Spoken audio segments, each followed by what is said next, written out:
To start off creating a macro, you go into View, Macros, Record Macro, gives it a name, in this case Macro 2, OK, then you click on a cell such as J1. You then stop the recording, you then go on to View Macros. That's not a gobbledygook here. That's I think it's must be this one. Oh, macro 2s. Edit. We clicked on J1, and that is your blank sheet of paper. You can then start writing your program here. So that obviously that's not a program. And then to run the program, we'll talk about that a bit later, but if you just want to run it, you can run it there. You can, I never bother with that. Reset, there's a help mechanism that highlights and where it thinks an error might be. Sometimes it isn't there, somewhere else. But you always need to reset to take off the error correction process.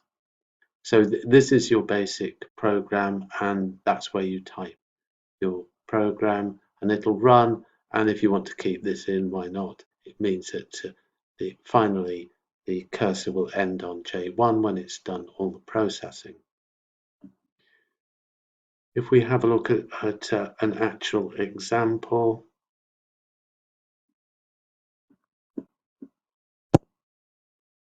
we have a look here at a program. As you can see, it is quite a long one.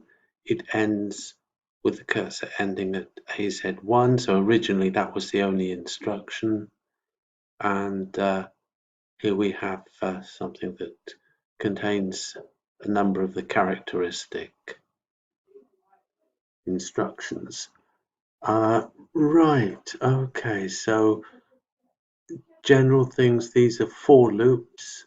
So it's saying for this number, stepping in units, single units up to 2000, do these activities. You can get it to step 2. You can even put have step -2 if it makes sense. So it's quite flexible. Now this instruction here is one I use all the time. I've never found any need to use any other. It's a reference from the program to the worksheet, and it's called active sheet. In other words, the worksheet you've called up the program from, and we'll show how to do that in a minute. Go to cells. Now it references cells differently from the worksheet. It's row column, so it's a row number and a column number. So A1 would come out as 1, 1.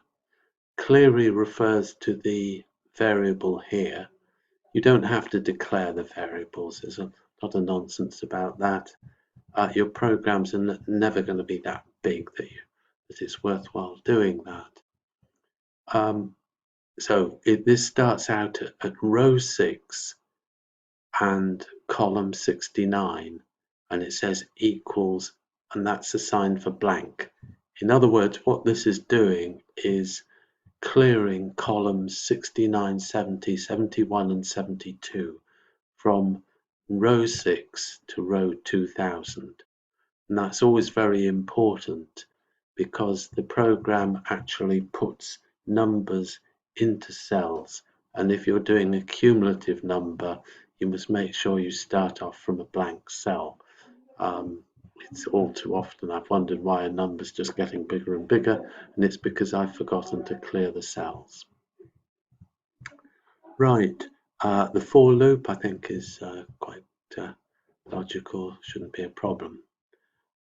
Then for this 6 to 1635, and this is going through a series of postcodes and looking at the letter which has been separated out by using text to columns.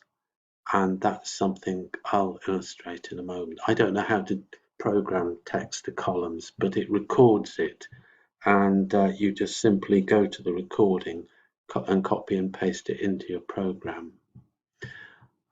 So that's saying similar sort of thing to the previous for loop, and it's saying if it's blank, then go to blat. Where's blat gone?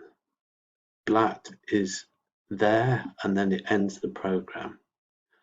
So this is kind of saying if you get to the end of the sample, then go to the end of the program. It's not good programming to jump out of a loop, but hey, it works, so who cares? So that's a go-to sign, and that's often quite helpful. Here we have, well, I started off by programming by putting all the other letters that it could be. So that's Stockport, that's Liverpool, that's probably Bolton, and so on. So all the other letters, and it then says that this particular cell should have the value 70 in it. However, I have inactivated those instructions by putting this asterisk in. Turns it green, means that it's not going to read that, but it's often useful in good programming to put in a comment as to what it's doing, so that when you come back to it, it makes sense. Instead, I used if not. In other words, if it's not Manchester, then put it into this particular cell as 70. And this is other areas, non-Manchester areas, which the loan comes from. It then gets a little bit complicated. So this is an if instruction saying if it's not Manchester, then do this, and also do that, and do that, and if it's less than 70, I've forgotten what that does, but anyway, it's just part of the process there. And then you need an end if instruction, because this is a simple contained if instruction. These are absolute instructions, all within this for loop, because this for dimple goes on till you get to next dimple, which is all the way down there. So it's taking a particular loan and then putting it in the right place. So now this one is another type of if instruction. This is if blah blah blah, then, and then a new line. And sometimes you've got a number of things you want it to do, and it's better to put them in different lines. And then you get end if there. So you have to tell it when to end. If you just have then all in one row, then you just need one row like that. So I could have put that here and done away with the end if, but anyway, didn't. Right, flaggy. These are flags, and it's saying, is it essentially? I want to distinguish between two types. In this case, 0 means that there's no concern about the loan. It may be late, but they've come to some agreement or something like that. If the loan gets codes 2, 3, 5, and 6, then there are various problems with the loan. It's overdue and they're worried by it. So that I give a flag 1. you might say, well, why not use the term flag? Why call it flaggy? Well, the problem is sometimes these words mean something else. Flag is a common term for flagging. So if you use flag, it's going to interpret it as something else, and that can go for other words as well, which is why I use sort of unlikely terms like dimple, and I usually get them to rhyme as well. It's I've used cleary, so I often put a Y on the end just to make sure I'm not covering for something else rather than bother to learn them. So these are straightforward if instructions saying just turn the flag to 1. There could be a more economic way of expressing it, but didn't bother. So that's if all those instructions, and that's for the male, right? And then a female is that one. If flag equals 1, then do this to these cells. Dimple is going to be whatever dimple is 6 to 1635. And then the same thing for female. I mean, you can treat this like a Word file and just copy it and just change it. You can even use Control F. You can use the a replace function. I'm sure you can somewhere, and that so you can change things quite easily. And that is another one. So that is a program, and it's fully written. If you want to run it, you would click on this, and in this case, it would operate on whatever worksheet you have open. Right, so the remaining topic is to show how to link it up to the worksheet page, which is something that you need to do. This, imagine, is the page we're working on, and we want to link up our macro with this page. So we would simply go to insert shapes, put in something like that, and we put in, I don't know,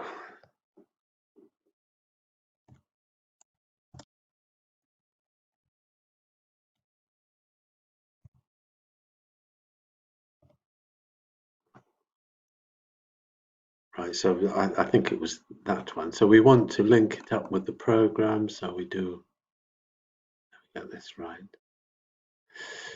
We do that, and we do assign macro.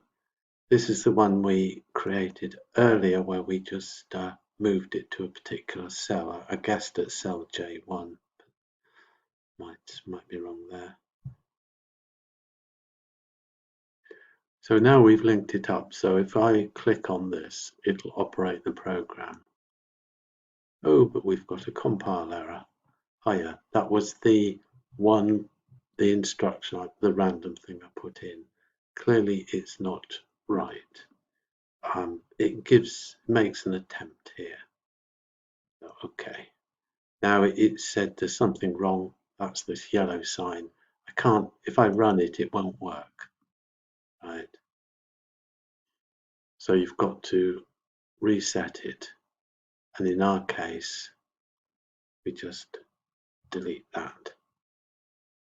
And we can now go back to the program, which is this one. And now we're going to run it. There we are. So I don't know why that went down there, but it's moved it to J1. So if I put it there and I run it again, it goes to J1. Put it anywhere, it goes to J1. Okay, so that links up the worksheet with the program that's sitting behind the worksheet.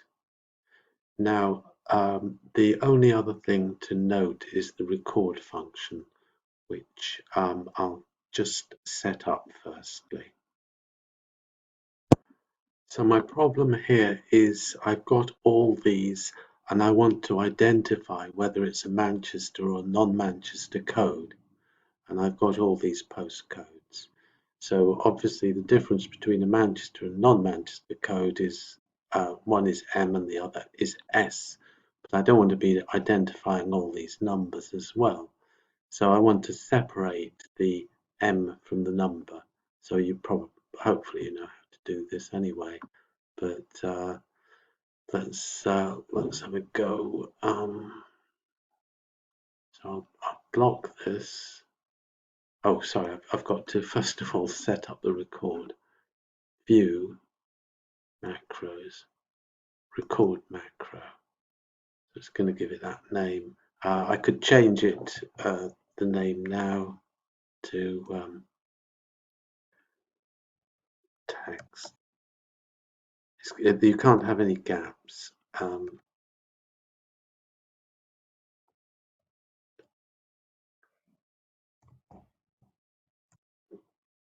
I've called it text columns.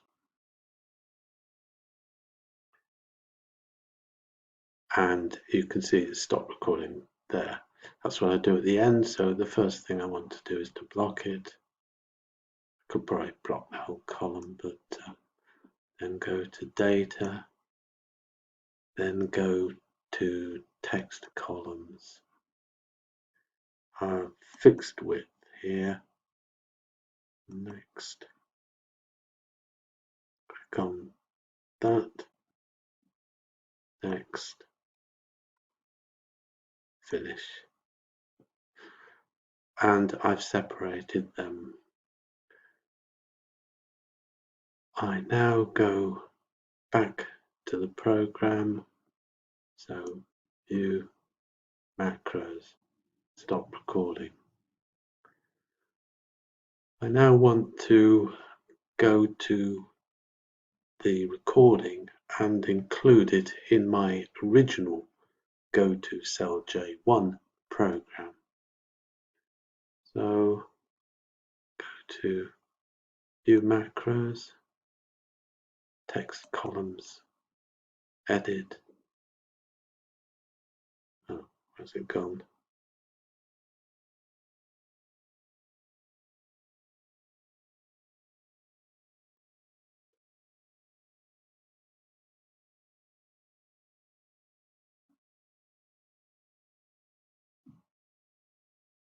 Right, hang on a minute. Sorry, it's just my inability to handle the worksheet.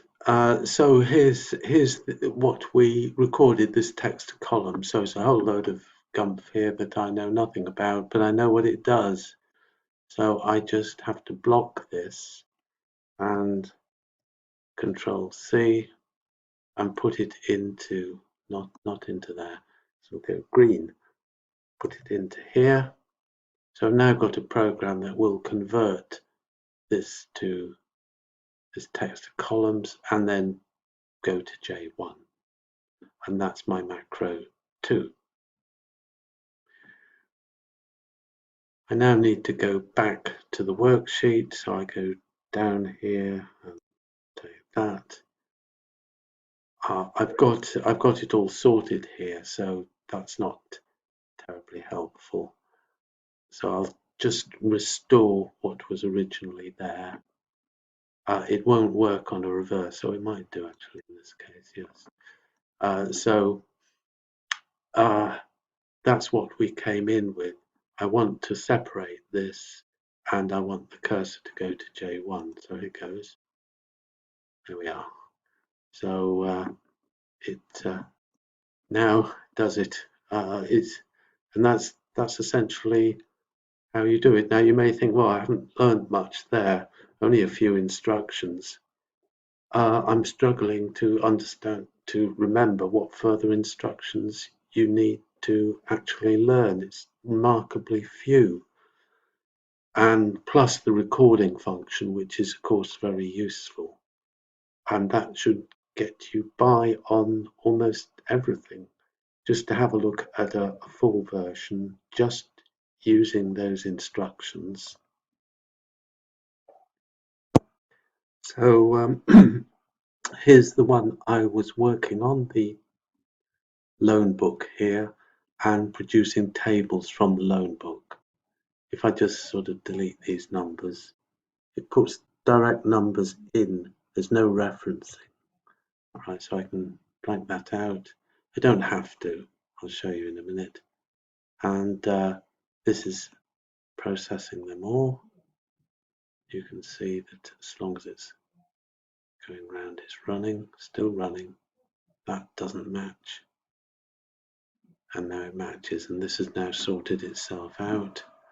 And this gives, as you can see, the grading of the various loans. The measures are taken from here, which are the quartiles, and I've used that because it can refer to, in the for loops, it can refer to it can refer to values on the worksheet, shall we say. Also, the loop can start from a number which is on the worksheet. So it's very flexible in that way. Let me just do the men. Oh, that's not so interesting. It's just don't know if it's going to work. It stopped. Right, that's possibly not the right thing to do. There's nothing I can do until it's stopped. Yeah, that's another point. Before you run a program, it's always best to do file save to ensure that I think it stopped. Right, that wasn't very pretty, but it does remind me that saving before you run a program is always good, because occasionally you get into a loop and there's no way out of it. I've not found a way of just saying stop. And then you can do basic things like this. I don't know what this does. Produces a table. Yeah, I never bothered to cancel that. I could have wiped out the data first, which I should have done. Okay, so that was. Now this is sometimes you do a lot of programming, and I have to sort of work it a program at a time and just use them in combination. So this is converting loans to areas to see what areas are problematic, and takes a bit of processing. Sometimes the delay is very long and you really don't want to, you've programmed it wrongly. This could be better. It's still running.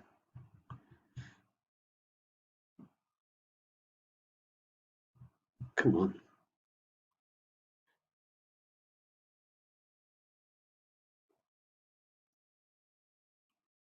Oh dear.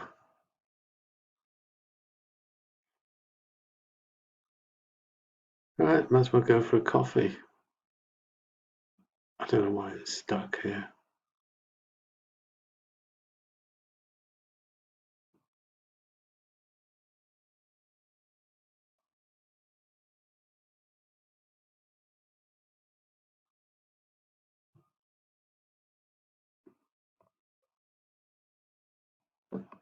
Okay, so it sorted itself out in the end.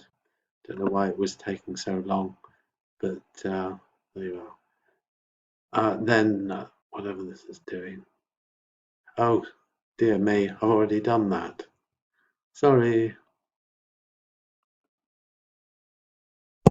Right, so that one. It went round again, and then table, so clearing out the data first, and then the weight. whilst it runs the program. Slow today. Don't know why. Sure it wasn't this slow. Okay, so it's now done it, and it's telling me the good loans, men, the bad loans. You've always got to check to see if it's reasonable, right? That's one of the big issues. That's some sort of coding I've been using. Forget what it was. I know it's a code. And so I've constructed the table, and the advantage of this is that another month, I just call up the previous month, put in new data, press these buttons, and out comes a table telling me area by area what the loan performance is. And as you can see, it's not good. Okay, so that completes the tour, all 26 minutes. So sorry about that. Should be no more than 20 minutes.